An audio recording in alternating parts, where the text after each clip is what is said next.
Hoje vamos tratar um pouco sobre o tratamento das dívidas a respeito do superendividamento. Primeiramente, a gente vai ter que entender o que é o superendividamento e a diferença entre o superendividamento e a pura inadimplência. O superendividamento, ele é relativo a parcelas mensais de dívidas que o consumidor tem que pagar em dívidas de consumo, que superam ou chegam muito próximo à sua renda, a renda do consumidor e de sua família. De forma que esse consumidor, ele vai ser tomado por essas dívidas, ele está num sufoco muito grande. O que acontece?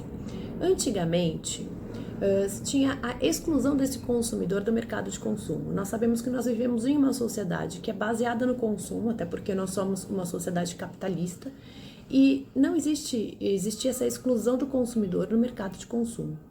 Com o advento dessa lei, que é de 2021, se procurou voltar esse consumidor, fazer esse consumidor voltar ao mercado, podendo terminar com as suas dívidas, pagar suas dívidas, adimplir de forma correta, fazendo uma repactuação dessas dívidas junto aos seus credores. Mas que dívidas que podem ser repactuadas, Aline? Como é que a gente está falando disso aqui? O inadimplemento, como a gente sabe, é o consumidor que deixa de pagar suas dívidas, Inadimplemento puro e simples, ele deixa de pagar suas dívidas. E o superendividamento é aquele consumidor que está chegando no seu limite, ou já chegou, já passou do seu limite, e está tendo que dar um jeito para continuar a sua vida.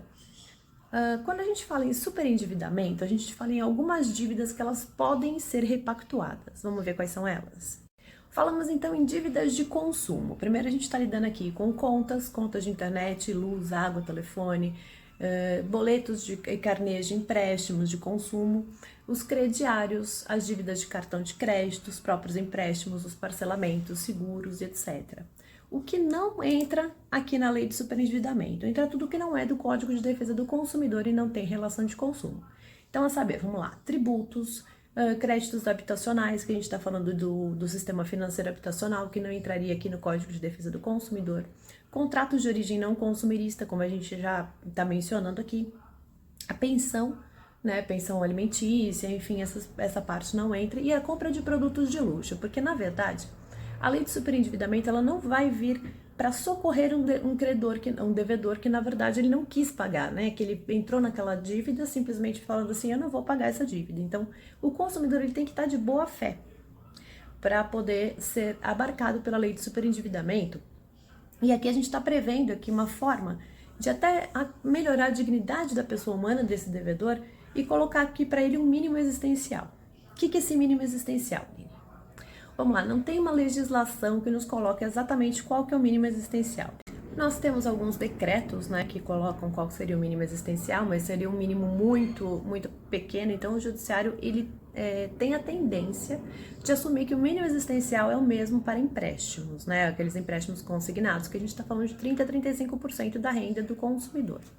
Mas é lógico que a gente tem que entender no caso a caso também, o quanto que esse consumidor gasta, do que ele está gastando, por exemplo, quanto que ele está tendo que se manter, ele tem algum gasto de plano de saúde, ele tem algum gasto de remédios, enfim, essa parte tem que ser analisada também. Aqui eu preparei alguns passos para a gente entender como é que a gente vai se livrar disso e chegar na repactuação, que é o que a gente pretende, realmente, no termo do superendividamento. Primeiro passo. Faça uma lista de todas as dívidas consumeristas que você tem. O valor das parcelas, o que corresponde à parcela, o que corresponde ao que você realmente pegou de empréstimo, qual a sua dívida real, e o que corresponde a juros, isso vai ser importante mais lá para frente. Nesse momento eu também analiso o fato da vida, o tropeço eventual que você teve na vida que te levou a chegar numa situação dessa, seja um divórcio, uma doença na família, uma separação, enfim, algum tropeço na vida que te levou a esse superendividamento. Segundo passo, faça uma lista dos seus ganhos, dos ganhos da sua família, quais os seus gastos de dependentes, ganhos dos dependentes do restante da sua família, dependente, na verdade, é a pessoa que não está oferindo renda, que está dependendo de você de alguma forma para se alimentar, para sobreviver. Quais as possibilidades reais e financeiras da sua pessoa e da sua família para fazer essa quitação? Terceiro passo, faça uma lista de todas as despesas regulares que você tem para sua manutenção e a manutenção da sua família. Sejam gastos com saúde, plano de saúde, remédios, alimentações especiais, quais são suas e dos seus dependentes, né? Quais são seus gastos com aluguel, conta de água, luz, enfim, os gastos básicos, inclusive com alimentação. Quarto passo, vamos formular uma verificação de quanto que você poderia dispor para o pagamento dessas dívidas junto aos seus credores. Qual que é o prazo que você gostaria de pagar, as alíquotas que você poderia respeitar para você pagar essas parcelas e afins.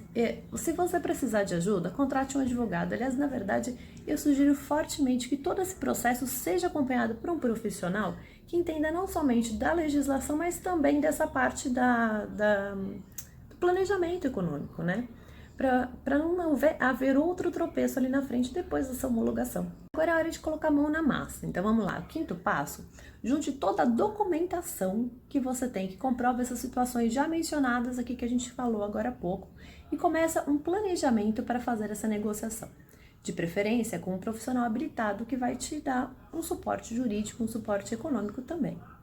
Analise essa documentação em conjunto com seu advogado e elabore um plano de pagamento no prazo estipulado na lei. Aline, qual que é esse prazo? Vamos lá. A lei nos fala em até 5 anos para parcelamento dessa dívida, com uma possível redução de juros e multas. Tem que ser verificado no caso a caso, né, junto com esse profissional. E lembrando que esse plano de pagamento deve obedecer não só ao mínimo existencial do consumidor, né, mas também ele tem que ser um plano realista. Então, ele não pode ser alguma coisa que saia muito do contexto, porque senão, logicamente, esse plano não vai ser aceito lá para frente. No 7º passo, entre no site do TJ de São Paulo, caso seja aqui de São Paulo, na verdade, né? Preenchendo toda a lista de documentos, informações pessoais,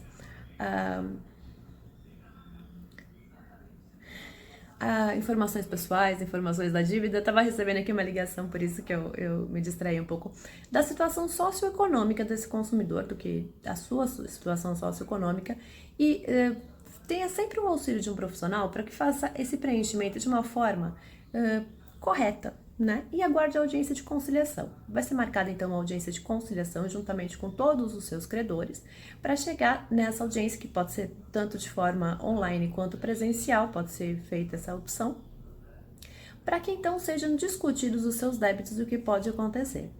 No 8º passo, compareça na audiência de conciliação, que vai ser entregue então o plano de pagamento para os credores.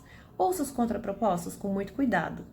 Cuidado com as situações que possam te levar novamente ao superendividamento. Porque depois da homologação desse plano de superendividamento, primeiro que essa homologação ela vai ter a força de um título executivo extrajudicial. E em segundo lugar, porque você tem que se comprometer e você vai ter que pagar aquilo naquele prazo. E depois do superendividamento, depois de acabar o pagamento, por 2 anos você não pode refazer esse superendividamento. Outra coisa que você tem que tomar atenção é porque durante esse período da repactuação, você vai ter que evitar de pegar novamente outras coisas que possam te levar a dívidas.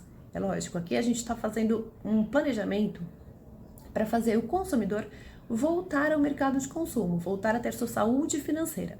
Então é lógico que ele também precisa se comprometer com a sua própria educação financeira e sua própria regulamentação e planejamento.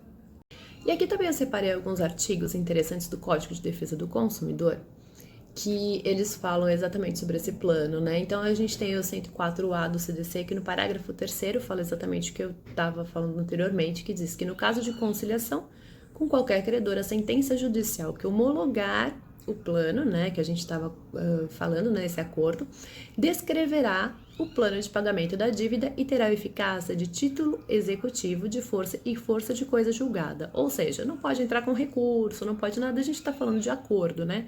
Logicamente, acordo, a gente não tem como a gente entrar com um recurso sobre um acordo. O parágrafo 4º desse artigo ainda diz assim que vão constar no plano de pagamento as medidas de dilação do prazo de pagamento, as reduções dos encargos da dívida ou a remuneração do fornecedor, entre outras destinadas a facilitar o pagamento dessa dívida. O 2 é a referência à suspensão ou extinção das ações judiciais em curso. Lógico, se a gente está falando aqui numa repactuação, é lógico que as ações que nós temos desses credores contra o devedor, por exemplo, uma busca e apreensão, uma adjudicação compulsória, alguma coisa assim, fica prejudicada. Então aqui a gente tem a suspensão dessas ações até o final do pagamento, né? Ou extinção delas, de repente, dependendo do acordo que foi feito.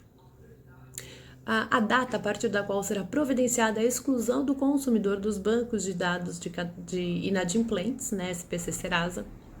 Se a gente tem o começo do pagamento de uma dívida, a gente tem, logicamente, a exclusão desse consumidor dos cadastros de inadimplentes. Né? E o condicionamento de seus efeitos à abstenção, que é isso que eu acabei de falar, né? Pelo consumidor de condutas que importem no agravamento de sua situação de superendividamento.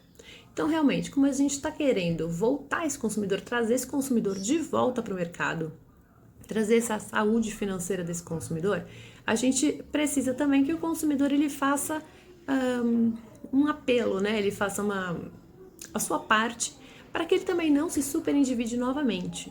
Então, por isso que a gente tem aqui no artigo 104A, parágrafo 4º, inciso 4º, né? Essa previsão das condutas, né? Que o consumidor não tome outras condutas que importem no agravamento de sua situação de superendividamento. Também é interessante que no 104B do CDC, parágrafo 4º, diz o seguinte: o plano judicial compulsório assegurará aos credores, no mínimo, o valor devido, corrigido monetariamente por índices oficiais de preço, e preverá a liquidação total da dívida após a quitação do plano de pagamento consensual previsto no 104A deste Código. E aqui ele coloca, em prazo máximo de 5 anos, sendo a primeira parcela devida num prazo máximo de 180 dias contados de sua homologação judicial, e o restante do saldo será devido em parcelas mensais iguais e sucessivas. O que a gente está falando aqui? O artigo está falando que, para fins da lei de superendividamento, a gente pode diminuir os débitos do devedor. A gente pode diminuir esses débitos, mas não de forma que alcancem o valor principal, mas sim que alcancem juros, correções e afins. E eles devem continuar tendo uma correção, né? A liquidação dessa dívida não precisa ser, não precisa e geralmente não é, né? Na mesma proporção do que antigamente. Por exemplo, um débito com um banco que você contratou 3% de juros mensais, aqui a gente pode diminuir para uma Selic, por exemplo. A gente vai diminuir sim o quanto o banco vai receber, mas ele vai receber.